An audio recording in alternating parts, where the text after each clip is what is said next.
Et bonjour Nick Nissart, on va faire le débrief de ce ASM OGC Nice. Mais avant toute chose, la vidéo est sponsorisée par OneFootball. OneFootball, c'est l'application numéro 1 mondiale sur le foot et c'est 100% gratuit. Avec cette application, tu peux suivre toute l'actualité de ton club, les stats, les buts. Tu peux aussi suivre les live streaming et c'est légal. Tu peux personnaliser aussi l'application en fonction du club que tu supportes. Par exemple, tu supportes Monaco, comme ce soir. Oui, ils ont des supporters. Oui, arrêtez les gars de les chambrer sur ça. Ils vont nous faire une dépression.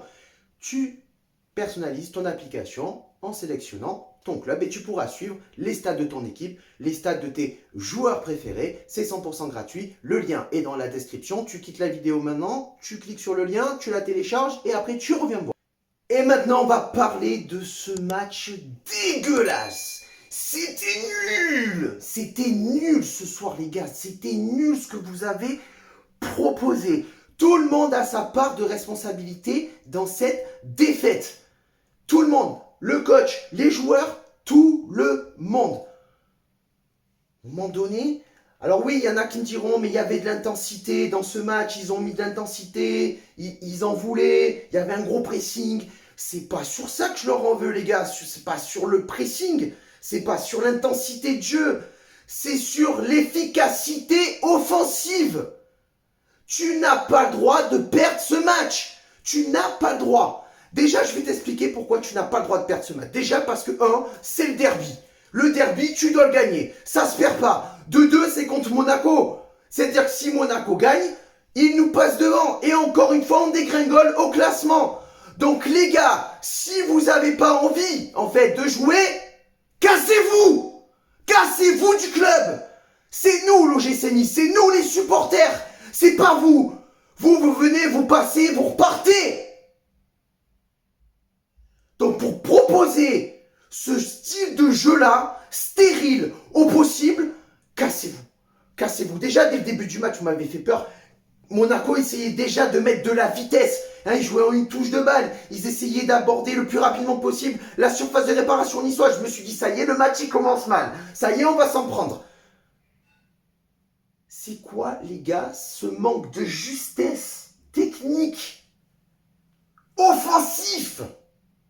Offensif, il fallait ouvrir beaucoup plus le jeu. Fallait ouvrir beaucoup plus le jeu. Décrocher, les gars, fallait décrocher. Sur les deux mi-temps, c'est catastrophique. Et la première mi-temps, j'en parle même pas. J'en parle même pas. Parce qu'on n'a rien fait. On n'a rien proposé offensivement. Oh ouais, on avait la possession de balle. Ouais, c'est cool. Hein. Ah ouais, la possession de balle. Il est content. Hein. Il est content, il a le ballon. Ouais, il est content, il fait du jouer. Il est content. Hein. Oui, il est content. Il est content, mais il fait rien derrière. Il fait rien. Donc, à un moment donné, les gars, moi, cette fin de saison, je la sens mal. Hein. Finale de Coupe de France, je la sens encore plus mal. Parce que si... non seulement on dégringole au classement, qu'on n'arrive pas à remonter, et en plus de ça, on perd la Coupe de France, on va être une main devant, une main derrière cette saison. Ça va être Peanuts Walou. Peanuts Walou. C'est incroyable à quel moment on a inquiété le gardien de l'AS Monaco. Mais quand je te dis inquiété, c'est-à-dire qu'il a mouillé dans son froc, hein. Pas la frappe de Andy Delors où il arrête en deux temps. Il n'a pas été inquiété. Hein. Il lui a tiré dessus. Il a juste à lever les bras et c'était terminé. À quel moment dans ce match on a inquiété le gardien de l'AS Monaco? Vas-y, dis-moi à quel moment? À quel moment on a inquiété le gardien de l'AS Monaco? Dis-le-moi, vas-y. Si tu trouves la solution, dis-le-moi. Parce qu'on n'a pas inquiété. J'aimerais aussi soulever un autre truc. Les centres et les corners. Ça se passe comment? Ça se passe comment?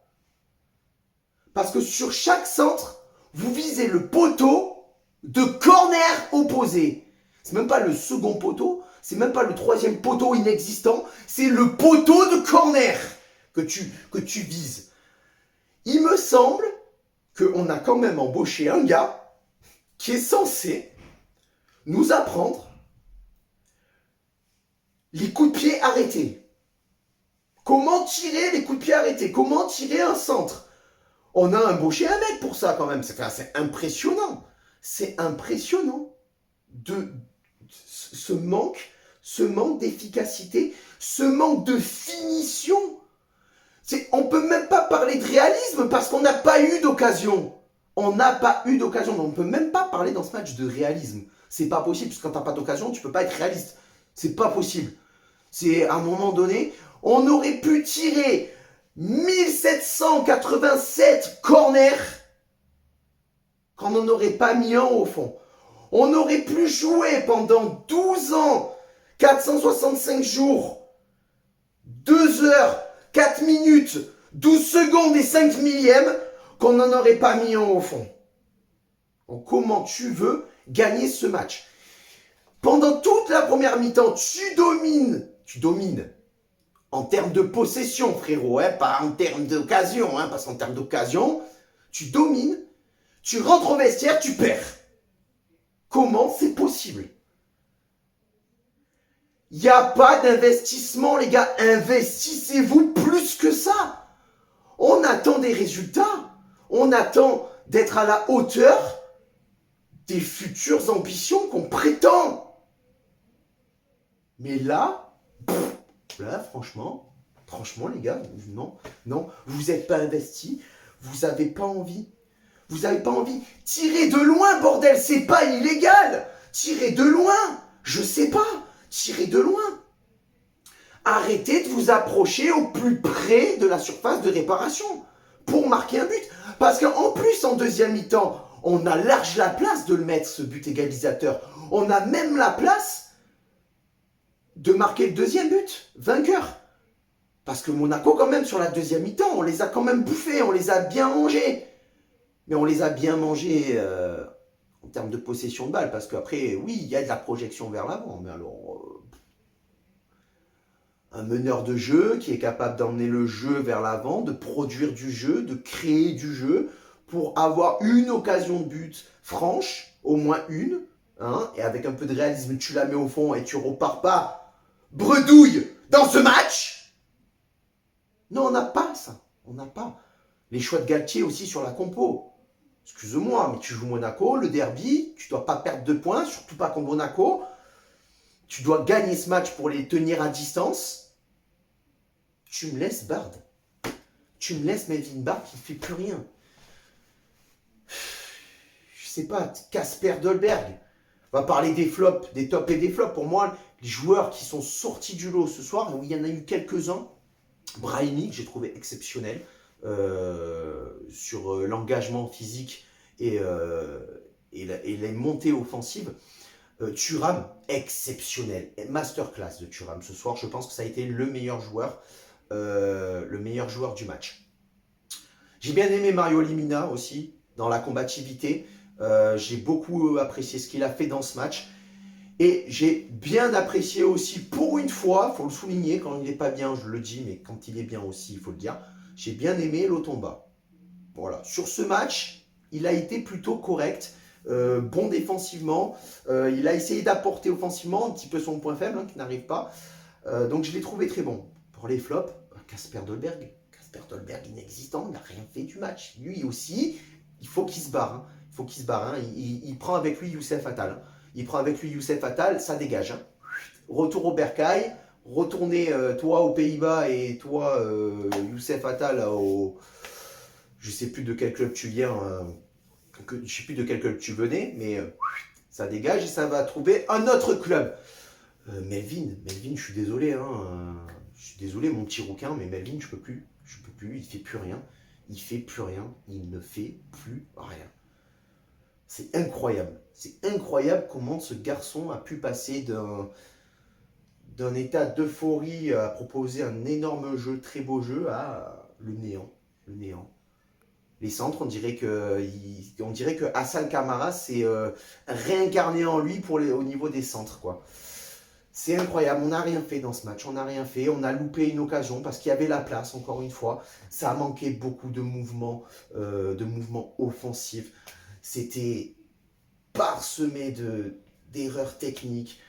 Sans parler de l'arbitrage, bien évidemment, hein, parce que le penalty sur Lemina, pour moi, il y est, hein, obstruction. Il fait obstruction avec son corps.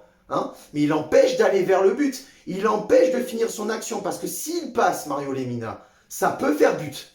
Donc pour moi, il y a penalty.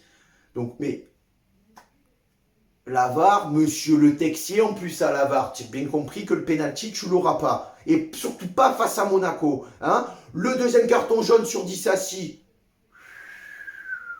Hein, et sans compter toutes les fautes qu'il y a eu pendant le match. Hein, on s'est encore bien fait niquer, là. Hein, on s'est bien fait niquer. Tout ça pour perdre 1-0. On dégrégole encore au classement. Les autres n'ont pas encore joué. Hein. J'ai même pas regardé les résultats. Je préfère pas. Je préfère pas. Et elle va être longue cette saison. Elle va être longue. Il reste pas beaucoup de matchs. Je pense qu'on va bien mouiller dans notre froc. Et j'espère que dimanche, face à 3, vous allez vous sortir les doigts du cul. Mais sortez-vous les doigts du cul, mettez-les-vous ailleurs, s'il vous plaît. S'il vous plaît. Faites-nous honneur. Faites-nous honneur pour qu'on vous supporte chaque année. Et quand vous faites des matchs comme ça, parce que là, ça fait un moment que ça dure, ça fait un moment. C'est pas que ce match. J'aurais encore que ce match, je serais allé facile. J'abuse. Non, là, ça fait plusieurs matchs. Lorient, déjà, même, on a gagné, mais match de merde. Voilà. Je l'ai dit. Sur ce, amis Kinsart, on se retrouve très prochainement pour une nouvelle vidéo. Ciao, viva, la baguette. Hein.